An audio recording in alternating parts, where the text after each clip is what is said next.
Di dalam Amsal pasal yang ke-30, seperti Pak Pendeta dari awal sudah katakan bahwa jangan kita dikelompok-kelompokkan dengan kelompok agama A, agama B, jangan. Kami selalu mengatakan bahwa manusia itu manusia. Jangan lihat dari agama apa saja. Kalau kita membedakan manusia karena agamanya, kita jahat. Ya. Agama cuma pakaian. Beda, agama dengan Tuhan itu beda. Kalau Tuhan itu Tuhan, nggak bisa dengan gugukan. Itu sebabnya kita satukan hati melihat konsep hidup ini. Amsal pasal yang ke-30, firman berbunyi demikian. Mulai ayat yang ke-24. Ada 4 binatang yang terkecil di bumi, tapi yang sangat cekatan. Siapa saja mereka itu? 1. Semut, bangsa yang tidak kuat. Lemah bukan semut itu, tapi mereka menyediakan makanannya di musim panas. Jadi mereka itu pintar. Musim dingin mereka nggak bisa cari makan, musim panas mereka kumpulkan makanan banyak-banyak. Nomor 2, pelanduk, bangsa yang lemah, tetapi yang membuat rumahnya di bukit batu. Pintar mereka, lemah, banyak yang memangsa mereka, tapi mereka pintar. Tuhan memberi hikmat kepada semut dan memberi hikmat kepada pelanduk. Yang ketiga, belalang yang tidak mempunyai raja, namun semuanya berbaris dengan teratur. Binatang ini hebat sekali. Kalau kita pernah lihat film-film tentang mereka, nggak ada pemimpinnya. Binatang nggak pernah rapat milih ketua. Betul, nggak pernah ada rapat binatang ini. Tapi luar biasa. Nggak tahu siapa memberi apa-apa kalau mereka terbang serentak-serentak. Seperti lihat burung-burung itu. Lihat kalau burung bango terbang bisa bentuk letter V, bukan? Hebat, siapa yang nyuruh? Nggak ada pemimpinnya. Yang keempat, cicak yang dapat kau tangkap dengan tangan, tetapi yang juga ada di istana-istana raja. Kita akan dengar Alkitab terjemahan yang lain. Silakan Pak, dari ayat yang ke-25 sampai 28-nya. Semut adalah serangga yang tidak kuat, tetapi mereka menyediakan makanannya di musim panas.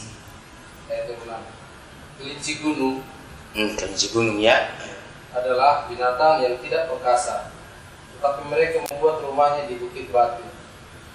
Belalang yang tidak mempunyai raja, tetapi mereka keluar dengan membagi kelompok-kelompoknya. Cecak yang dapat kamu tangkap dengan kedua tangan, tetapi dia ada di istana-istana raja. Saudara berpikir begini.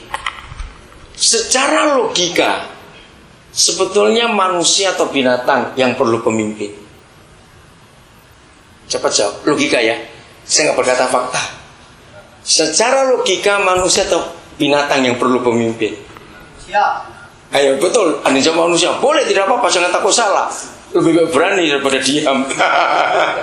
Iya. Mari kita lihat. Pernahkah belalang, kuda, sapi milik bupati? Ya. Tidak pernah. Nah, berarti siapa yang perlu secara logika? Yang seharusnya perlu pemimpin. Memang secara logika harusnya binatang yang perlu pemimpin. Karena mereka tidak sekolah. Betul? Karena mereka kita anggap ya binatangnya binatang.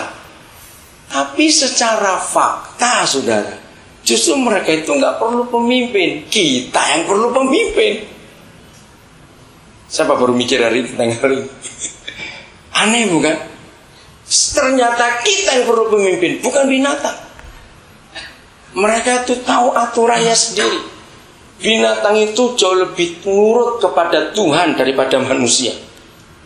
Atau binatang itu jauh lebih taat.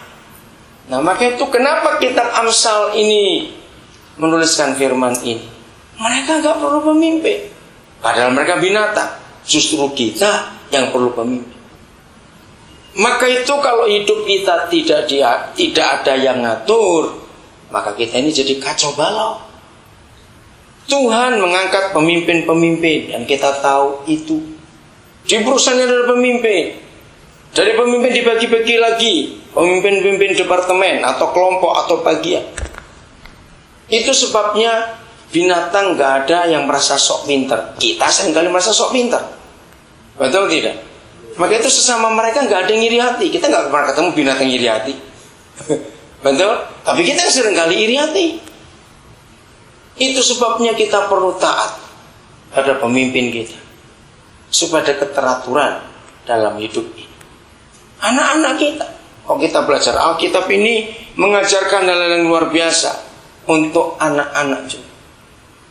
Anak ikan begitu netas, kita nggak perlu ngajar dia berenang. Nganggur apa kita ngajar anak ikan berenang? Betul? Begitu anak burung netas juga, kita nggak usah ngajar mereka terbang. Ya. Anak sapi begitu lahir, kita nggak usah beritahu makan rumput ini begini, enggak. Betul? Dengan kata lain, semua mereka nggak perlu sekolah. Tapi anak orang tidak diajar jadi orang, dia pasti jadi orang-orangan. Tahu nggak? Nah itu manusia. Itu beda. Jadi bagi yang belum punya anak, ingat ini. Kita menuntun anak-anak kita dalam kebenaran hidup ini. Yang lebih hebat lagi, itu semua Alkitab mengajarkan. Kalau seekor anak sapi lahir, induknya mati, di daerah rumah kita tinggal sampai radius 5 km, tidak ada orang yang punya sapi. Itu peternakan kuda.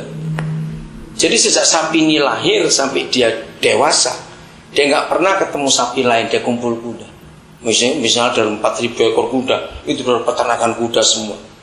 Jawab pertanyaan saya, sapi ini jadi kuda atau tetap sapi? Ayo mikir, kumpul 4.000 kuda, nggak ketularan, jadi kuda. Ayo jawab cepat. Betul, tetap sapi, nggak akan berubah.